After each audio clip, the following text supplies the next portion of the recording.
이거 액자식 구성이다. 액자식 구성. 이게 제일 중요했어요. 그쵸?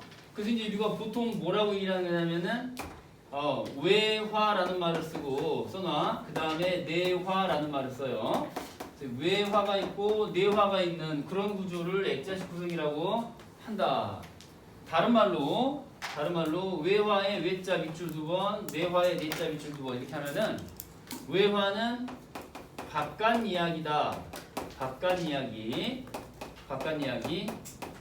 자, 내화의 내는 안이라는 뜻이잖아요. 그래서 안에 있는 이야기, 안 이야기, 혹은 안 대신에 속 이야기라고 하는 것도 있어요. 그렇게 표현하기도 한다. 그래서 바깥 이야기, 안 이야기 또는 속 이야기. 그래서 외화, 내화. 뭐 내부 이야기, 외부 이야기 이렇게도 얘기하고요. 알겠죠? 요거 기본으로 알고 계셔야 돼. 자, 다음. 또 내가 쓰라고 했는데 나상의 나자는 나체할 때 나자예요. 그리고 이제 상은 이제 형상할 때 상자고요. 그래서 이제 한자 쓰지 마시고 이렇게 이제 쓰는 한자로는 이제 이렇게 쓰는 건데 나상 벌거벗은 형상이란 얘기예요. 나체 형상 줄이면 나상이야. 벌거벗은 형상. 그럼 이거는 플러스 표현이냐 마이너스 표현이냐 이 글을 전체적으로 봤을 때는 나상이라는 표현은 플러스 의미가 강하다. 어떤 의미에서 그러면 나상은 플러스냐 했더니 순수한 인간을 얘기한다. 순수한 인간. 알겠죠? 그 다음에 근원적인 인간을 말한다. 인간의 근원성, 순수성을 얘기하는 나상이에요. 인간이 처음부터 옷을 입고 지낸 건 아니잖아요. 그래요 안 그래요? 그러니까 아담과 이브를 생각해봐. 아담과 이브 느낌이라고 생각하면 되겠지? 누가 아담과 이브에게 손가락질을 할 것이냐? 그렇지 않아요? 인간이 원래 그렇게 태어났잖아요. 태어날 때 옷 입고 태어난 사람 있어요? 뭐 지퍼 막 열면서 막 나와? 얘가? 이러면서 뭐 지퍼 열고 나와? 그거 아니잖아요. 뭐 똑딱이 뜯고 나온 건 아니잖아요. 그렇잖아요. 백 메고 나오는 거 봤어요? 그런 거 없잖아요. 그러니까 인간의 근원성 알몸으로 태어나잖아요. 그러니까 그때 그 알몸으로 태어날 때 인간은 순수한 거잖아요. 플러스 의미의 나상이다.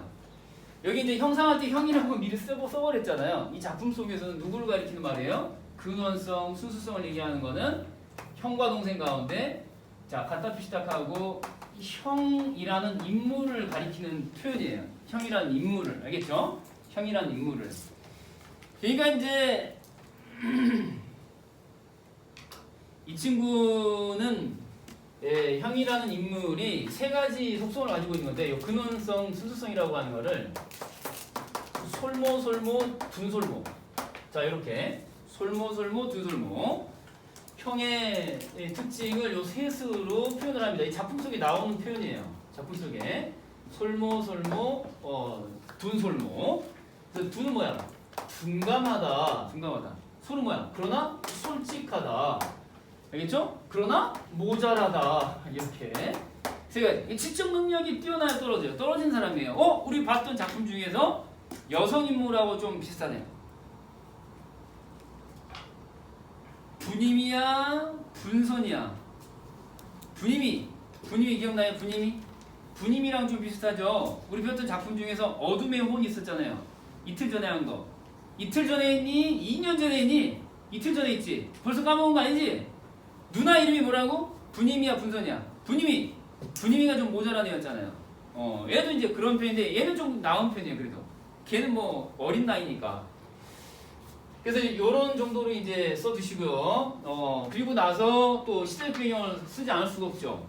액자식 구성이라고 했는데 외화, 내화 가운데서 여기 이제 내화에 해당하는 부분 있잖아요. 이 내화에 해당하는 부분은 자, 요게 바로 시대적 배경이 언제냐? 1951년 가을 10월의 이야기다. 10월부터 물결표 이렇게.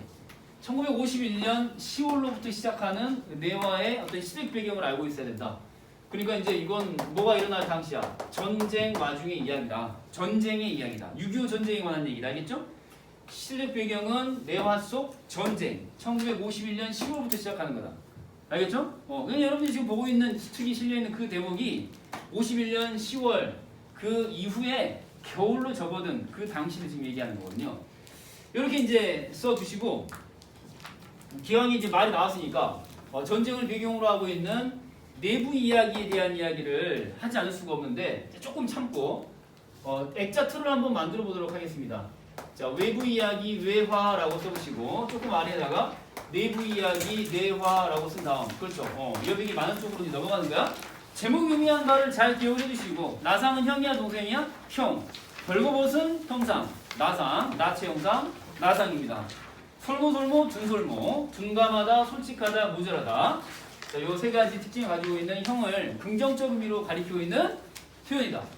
자, 외화 내가 썼죠. 그러면 이제 이 외화를 큰 박스를 그리는 거야. 외화 쪽에 큰 박스를 그린다. 이게 일종의 그림이냐 액자 틀이냐. 액자의 틀이다라고 생각하면 돼요. 액자의 틀, 바깥 이야기, 내부 이야기, 바깥 이야기, 외화다 외화, 알겠죠? 얘는 속 이야기, 안 이야기, 내부 이야기, 내화에 해당하는 거고요. 그래서 이제 이렇게 중앙에 경계선을 이렇게 만들어 두시고 내화를 자 조금 여유를 둔 다음에 조금 여유를 두고 박스를 만들 거예요. 박스를 이렇게 내화를 박스를 만들어 주겠습니다. 이렇게. 중간에 그러니까 박스를 넣은 이유가 뭐예요? 바깥 틀 속에 들어있는 픽처, 그림이다 이런 얘기예요. 액체식 구성인지 머릿속에 남길 수 있겠죠, 그렇죠? 그래서 이제 외화에서는 나하고 철이라는 인물이 나옵니다. 누구하고 누구? 나와 철이라는 인물이 나옵니다. 그래서 철이 나에게 이야기를 들려줍니다. 작품 속에 나온 표현으로 하면은 세 글자로 말하지 않습니다. 두 글자로 얘기합니다. 얘기를 들려줍니다. 색깔 다른 걸로 이제 시간적 배경을 쓸 건데 몇 년도인지는 정확히 나오지 않지만 어느 여름의 저녁이다, 낮이다, 저녁이다. 왜? 달이라는 소재가 나오거든요. 여름 저녁에 공간 어디냐? 베란다에서 두런두런 이야기를 나누고 있는 상황. 이게 이제 앞부분의 시작 부분. 외화의 첫 대목입니다. 아시겠죠? 철이라는 인물이 나에게 이야기를 한다. 빨간 펜. 시점의 교체가 있다고 했니 안 했니? 아까 내가 미리 쓰라고 했는데 시점의 교체가 있다라고 했지? 하나 더 써놓을까 여기다가? 시점의 교체가 있다. 시점의 교체가 있다. 요거 기억해야 돼. 그러니까 이제 외화는 시작할 때 나라는 표현이 있기 때문에 1인칭이야 3인칭이야? 1인칭. 근데 이야기를 이 핵심적인 이야기를 전달해주는 사람은 누구야? 철이라는 내가 아닌 인물이기 때문에 나라는 위치는 주인공이야 관찰자야. 관찰자가 되겠죠. 1인칭 관찰자 시점으로부터 시작을 한다 이거예요. 알겠죠? 이해돼야 안 돼요? 이해되죠? 그리고 나서 내화로 들어가게 되면은 내화는 이제 3인칭이다 라고 미리 이제 체크해 둡니다. 3인칭. 다시 전지적 작가라고 쓰겠습니다. 전지적 작가 시점이다. 내부 이야기는 내화는 이렇게 써두시고. 자, 철이가 이제 들려주는 이야기는 뭐냐면은 형제에 관한 이야기입니다. 브라더에 관한 이야기인데 자, 형이 있고 동생이 있습니다. 그래서 형하고 동생이 있고 자 요거는 여유를 좀 두고 그려야 될 것 같은데 자 나는 그림을 조금 더 확장을 할 테니까 니는 알아서 정리해봐. 너무 칸이 좁다. 자 그래서 형이 있고 동생이 있고 반대편에 이제 적대적 세력이라고 할 수 있는 경비병들이 있다. 이렇게 이제 써볼게요. 경비병들이에요. 경비병들 복수. 경비병들이 나왔다는 것으로 봤을 때 전쟁 배경에서 경비병들이면 얘들은 끌려온 상황이다. 이렇게 이제 알 수가 있는 건데 조금 이따 다시 정리를 할게요. 형하고 동생 사이의 관계에서 형이 동생에게 자 형제예를 발휘하는 형제 간의 사랑을 발휘하는 소재가 등장합니다. 색깔 다른 걸로 쓸 거예요. 그래서 이 소재는 밥덩이입니다. 밥덩이. 자 복덩이야 밥덩이야. 밥덩이. 자 밥에다가 동그라미 확실히 두고 형이 동생한테 밥덩이를 이렇게 챙겨주는 이 내화 속 핵심 소재입니다. 밥덩이라고 하는 게.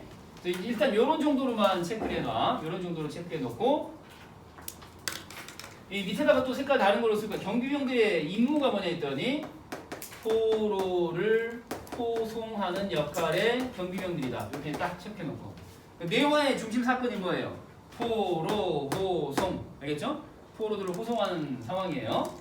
자 그러면 다시 이제 얘네들은 북한 군인이에요. 그래서 북이라고 써보시고 형하고 동생은 그럼 뭐냐 했더니 얘네들은 남한 군대에 참여했던 남한에 수속되어 있는 형 동생이에요. 얘는 북쪽의 경비병들 북한군. 북한군의 포로가 된 거죠 얘네들은. 자 자, 일단 요 틀 놔두고 그 다음에 중심적인 얘기, 요 뇌화의 얘기는 다시 정리할까 알겠지? 요 정도로만 써놓고 앞부분의 외화에 이어서 뒷부분 외화로 갑니다. 이제 나라는 인물에게 다시 철이 이야기를 들려주는 것으로 이제 마무리합니다. 그래서 자 여기다가 다시 또 얘기를 들려주는 건데 사실은 말이야 이 작품 속에서 빨간펜 동그라미 자 동생이라는 인물이 바로 누구냐면은 나다라고 얘기를 합니다. 동생이라는 인물이 나다 철이다 철 이 얘기를 들려줍니다. 그러니까 동생이 철이라고 하는 거를 알려주는 순간 내화와 외화가 겹치는 효과가 생기는 거죠. 연결골이 생기는 거죠. 이렇게 자기가 어릴 적에 이름이 칠성이었다라는 것을 밝히는 거죠. 이거 써볼까요? 동생 이름이 작품 속에서는 나오거든요. 칠성이 그럼 뭐가 생각나요? 시원한 사이다. 그렇죠? 킨 사이다의 버금가는 시원함을 자랑한 칠성 사이다. 저는 사실 마셔본 적이 없고요. 우리 사임당 선생님께서는 늘상 드셨다고 하요. 결혼식장 가면 늘 나왔다고 하더라고요. 송편떡 막 이런 거랑 같이 동네 잔치하고 이러면요. 저는 뭐 맛본 적이 없어가지고 잘 모르겠습니다만은 브랜드는 아마 결 7개짜리를 아마 문양을 새긴 게 아닐까 추측만 해보는 그런 거.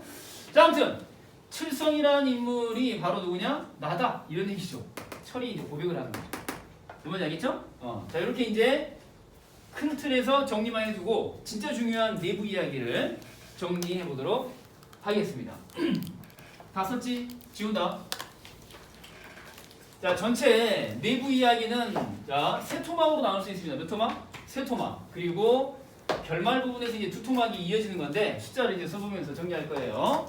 자, 내부 이야기 정리 세 토막으로 정리할 거예요. 그 다음에 플러스 결말부의 자, 외화 이야기까지 이어서 앞부분의 외화는 별 얘기가 없어요. 졸라 짧아요. 한 페이지도 안 돼. 한 절반 되는 페이지.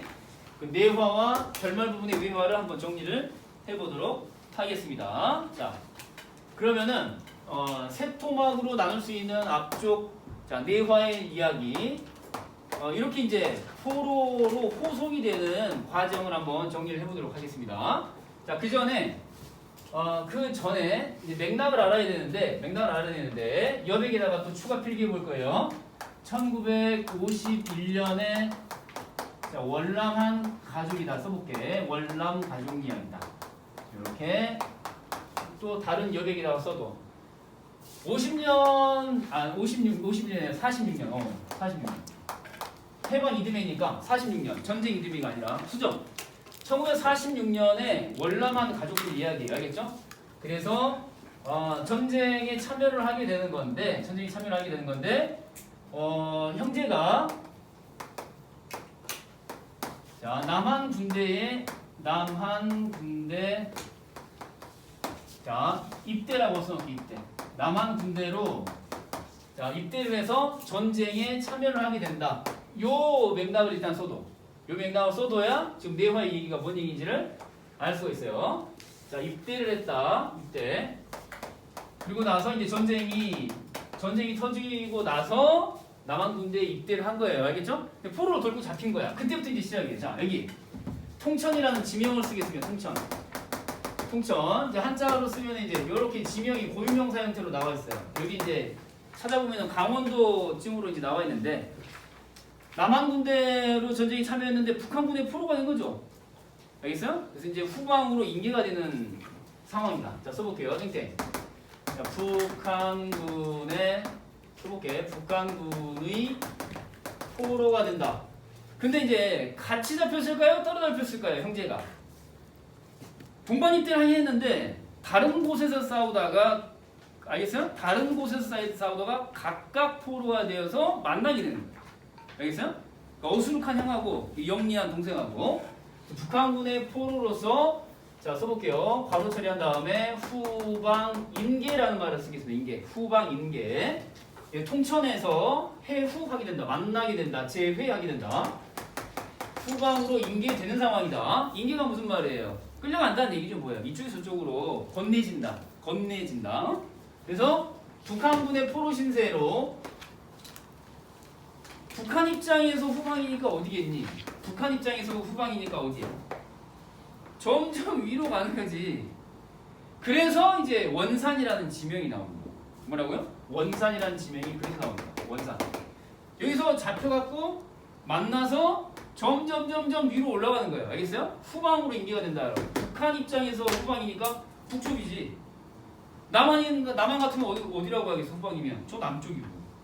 알겠어요? 북쪽으로 이동하는 과정이에요. 자, 원산으로 가는데 이때 이제 경비병들의 교체가 있다. 써봐. 경비병들 교체가 있다. 그 전까지는 분위기 좋았거든. 근데 교체가 있고 나서는 다소 좀 인정이 넘치는 경비병들에서 아주 냉혹한 녀석들로 교체가 이루어진다. 플러스 마이너스 표시 딱 해보고. 똑같은 북한군이라도 야, 그 세상살이가 똑같아. 그 아무리 우리가 그 북한이 인권 사각지대라고 하더라도 그쪽에 뭐 다 저 병신들만 있고 이러지 않겠지. 지금 눈으로 보더라도 그렇지 않을까? 거기도 뭔가 인격적으로 고상한 사람이 있을 수 있죠. 또 북한 입장에서도 보면은 남한이 얼마나 쓰레기 천국이라고 듣고 있겠니? 자본주의에 타락한 공간이라고, 그쵸? 근데 주변을 둘러봐, 다 쓰레기들만 사니? 그건 아니잖아. 세상 사는 게 다 똑같아. 그러니까 북한 군대의 경비병이라 할지라도 나쁜 놈만 있는 건 아니라 이거죠. 인격적으로 훌륭한 사람이 있을 수 있어요. 그러니까 인정이 넘치는 경비병이 있었어요. 그래가지고 이 어리숙한 형한테 밥도 더 챙겨주고 이랬단 말이죠. 근데 이제 원산이라는 지명에 도달하면서 이곳에 가면서 냉혹한 경비병들 교체가 되는 거죠. 그리고 나서 이제 다음으로 넘어가는 거야. 숫자 1, 2, 3 적는 거야. 적었니? 이제 세 번째 공간은 양덕이라는 표현이 나오는데, 양덕이라는 지명이 나오는데, 양덕이 정확하게 이 머무는 공간이 아니고 양덕을 지나서 자 어떤 봉우리, 어떤 언덕의 영의 기슭으로 가게 됩니다. 내가 이제 그 작품 속에 있는 그 표현 그대로 지금 쓰고 있는 거 알겠죠? 이 봉우리라는 얘기야. 뭐 고갯마루 혹은 뭐 언덕, 고갯마루, 뭐 봉우리 뭐 이렇게 해도 되고, 여기서 이제 대략 뭐 어떤 높다라는 고깃쯤으로 이해하시면 돼요. 알겠죠? 여기서 이제 사건이 이제 일어나는 거죠. 형이 총살당하는 거죠. 이렇게 내부 이야기는 3단계로 나눌 수 있다. 공간의 이동이다. 빨간 펜으로 쓰겠습니다. 뭐라고요? 공간의 이동. 잘 봐. 통천, 원산, 양덕 계속해서 공간의 이동이 일어나는 거거든요. 써볼게요. 공간의 이동에 따른 사건 전개, 이게 핵심이에요. 어떤 부분을 이렇게 떼오더라도 저게 나올 수밖에 없어요. 알겠죠? 공간의 이동에 따른 사건의 전개다. 이렇게 체크를 해주시면 되겠어요. 특히 이제 색깔 다른 걸로 써볼 거야. 화살표로 이렇게 사이를 만들어 놨을 테니까, 그치? 사이 있지? 쓸 자리 있지? 이 화살표 내가 만들어 놨으니까 아마 사이가 있을 거라고. 그러면 이제 이게 여기서 중요한 게 뭐냐면은 경비병들이 교체가 일어나기 직전이고 직전에 아까 밥덩이 얘기했지. 밥덩이, 그치? 밥덩이. 복덩이야, 밥덩이야? 밥덩이. 그래서 형이 동생한테 챙겨주는 밥덩이의 의미에 대해서 한번 써볼 거예요. 이 밥덩이라고 하는 것의 소재는 뭐냐 했더니 뭐 쌀로 만들어낸 건 아니고, 쌀이 일부 들어간 주된 재료는 수수예요. 수수 밥덩이에요. 이건 일본자만이 할 수 있죠. 밥덩이 그러니까 뭐 쌀로 빼곡하게 다 들어가 있는 쌀밥이 아니에요. 알겠어요? 보리밥도 아니고 뭐야? 주로는 수수. 수수가 뭐예요? 수수해.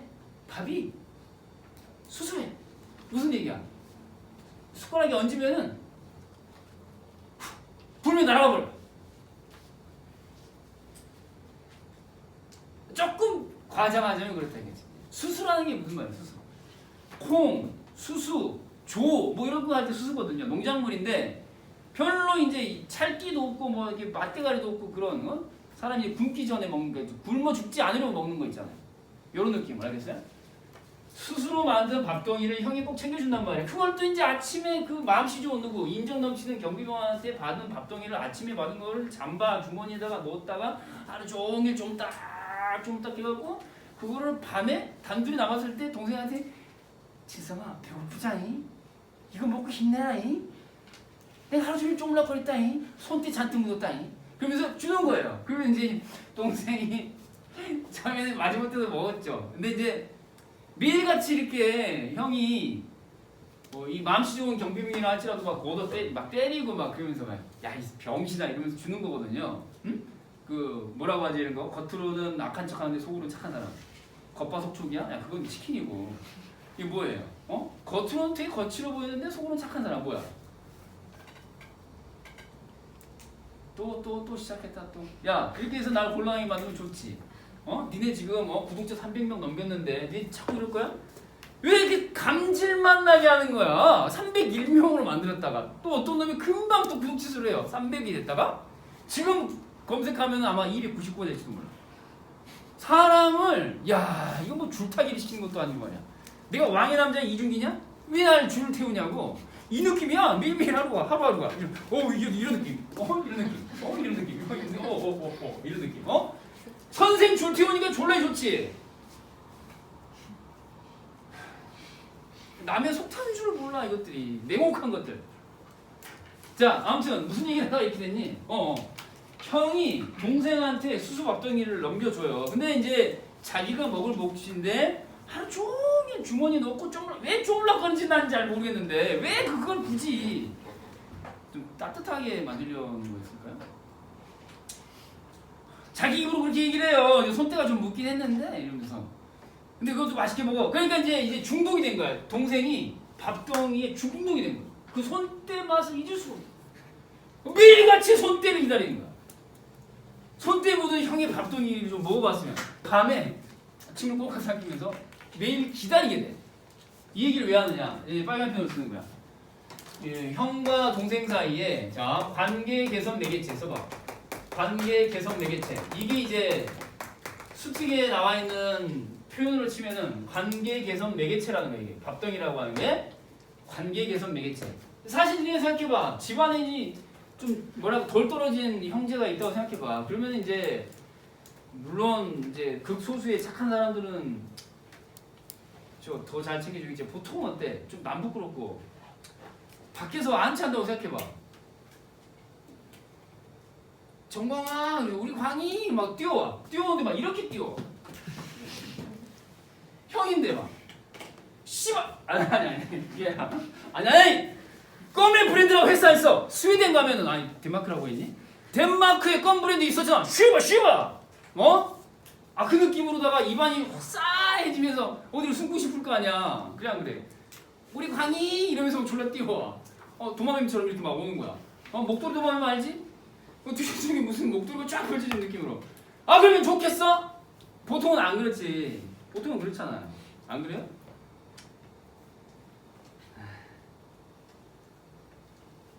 그래서 이제 관계 개선의 매개체라고 얘기하는 거야. 그 전에는 그러니까 어떻게 했어? 형이 부끄럽고 처음에 딱 만난 순간 어디서 만났어? 통천에서 만난 순간 형을 만났어. 어떻겠어? 깜짝 놀랐겠지. 그래서 외면을 해요. 우리 형 아님? 이러면서 그래서 우리 형 아님? 이러면서 외면을 한다고. 알겠어요? 그러다가 이제 태도가 달라지는 거거든요. 또 한번 써볼게요. 그러면은 관계 개선 매개체라고 했는데 이 동생이라고 하는 녀석의 태도 변화가 있어요. 태도 변화 써볼게요. 태도 변화. 형에 대한 태도 변화. 사실 꼭 뭐 밥 얻어 먹어가지고 손때 묻은 밥을 얻어 먹어서 달라진 건 아닌데, 요걸 계기로. 그 전까지는 형을 졸라 무시했죠. 근데 이제 존중하게 된다. 마지막 부분에 보면은 이유가 나오는데 전에는 무시하다가 존중하는 태도로 바뀌게 된다라고 하는 게 매우 중요합니다. 자 그리고 나서 요 핵심 내용들은 이제 그런 거다라고 하는 거. 처음에는 그러니까 요 통천에서 원산에 이르는 이 지점까지만 하더라도 형에 대한 태도가 되게 냉랭했어요. 밤마다 형이 막 그래. 처음에 만날 때부터 얘처럼 그냥 그 포로 호송되는 장면에서도 그냥 뭐 밤나무를 보고 칠성아 밤나무가 있대. 저건 500년도 더 되겠다니. 이야 저 까마귀 봐라. 이러면서 계속 이렇게 중얼중얼 하면서 가는 거야. 동생이 얼마나 창피하고 계속 이렇게 끌려가는 입장에서 무슨 밤나무 얘기는 왜 하고 까마귀 얘기는 이해하는 거야. 그런 거거든요. 근데 요 원상 앞뒤로 해가지고는 이제 밤마다 그 전에 밤마다 형이 울었다고. 크라이. 갑자기 우리 어머니는 날 불쌍하게 생각했듯이야. 다리가 아프다. 담증이 온 것 같아. 재성아 나중에 집에 가거들랑 아니지. 우리는 같이 집에 들어갈 거잖아. 막 또 울어. 밤마다 형이 울어. 근데 이제 원산 앞뒤로 해가지고 어때? 동생도 같이 울어. 그러면서 서로 막 울어. 그러면 또 형이 또 달래. 너까지 왜 우니? 우지 마라. 이러면서 동생도 울고. 그러니까 이제 이게 심리적인 변화가 있는 거지. 계속 밥덩이를 먹다 보니까 밥덩이 어떤 그런 성분이 있는지는 모르겠지만 최루 성분이 좀 있을 수도 있어요. 그러면서 나중에는 이제 진짜 막 울어요. 형보다 더 울어. 서로 막 울어. 그러면서 결국은 뭐야? 총살을 당하는데 그 직전에 남긴 유언 같은 게 있어요. 최수영아 너 제발 나를 아는 척하지 말아라. 왜? 이 새끼들이 남한 군대로 참여해가지고 북한군의 포로가 됐잖아. NS 대답해봐. MSG야? NS야? NS 대답해봐. 네가 만약에 남한군으로 네가 군대에 입대했는데 북한군의 포로가 됐어. 그럼 너 고향을 밝힐 거야? 안 밝힐 거야? 월남 가족이라고. 원래 북한 사람이야. 이북 사람이라고. 우리 대통령도 저 원산 출신인가 뭐 그렇잖아. 아무튼 그치? 너 북한이 고향이라고 얘기할 거야 안 할 거야? 얘기하면 안 되지. 민족의 배신자. 이럴까? 국가를 우리 공화국을 배신했다. 이러면서 좀 딴는 새끼 이럴 거 아니야. 우리 공화국을 배신했다고 이럴 거 아니야. 그러니까 고향을 밝히면 안 돼. 이해되죠? 그러니까 사투리를 안 쓰려고 하고 예의를 쓰는 거거든요. 그러니까 이제 형이 죽어가는 입장에서도 뭐라고 하는 거야? 절대 내가 죽거들아. 내가 없어지면 절대 나를 아는 체 하지 말아라. 이러거든요. 진짜 형다운 모습을 보여줘요. 그러면서 결국은 쓰러져가지고 총살을 이제 당하는 건데. 알겠죠? 요게 이제 3단계 내화의 핵심 내용이었습니다. 지웁니다. 그 다음 이제 4라고 적을 거야. 그리고 5라고 적을 거야. 마찬가지 화살표. 그 뒤에 얘기는 아버지, 그러니까 형이 총살당하는 그 지점까지가 여태까지 얘기했던 1, 2, 3이 알겠지? 1, 2, 3 여기가 내화야, 그치? 그리고 나서 이제 뒷부분에 결말에서 그 뒷이야기 후일담을 얘기해 주는 게 4번, 5번이야, 알겠어요? 자, 써볼 거야. 4번하고 5번 써볼 거야. 4번하고 5번 4번 그리고 5번 그 화살표 연결 딱 하고 됐죠? 4번하고 5번 숫자 씁니다. 그리고 나서 이제 만포진이라고 하는 지명을 쓸 거야. 여기 이제 포로 수용소 북쪽이겠니 남쪽이겠니 생각해봐. 지금 통천에서 양덕 지나서 원산 지나서 뭐 이렇게 막 쭉쭉쭉 북쪽으로 갔지. 그래서 도달한 수용소야. 북쪽이야 남쪽이야? 북이야 남쪽이야? 북한이지 북한. 북한에 억류돼 있다가 포로 교환 때 이제 나온 거거든요. 알겠어요? 그러니까 만포진의 포로 수용소 생활하다가 이제 포로 교환 때 이제 남한으로 오게 된 거다. 그러면서 철이라는 인물이 겪어온 이 사연을 사실 내가 그 이야기 속의 동생 그게 나야 라고 철이 이제 고백하는 걸로 마무리되는 거죠. 이해돼야 돼요. 이해되죠? 요걸 알고 있어요. 이 읽은 자만이 이제 말을 할 수가 있어요. 이 지명들 이런 것들 잘 눈여겨보란 말이야. 그러면은 연기가 딱 되지. 그러면 쫄지 않아요. 알겠어요?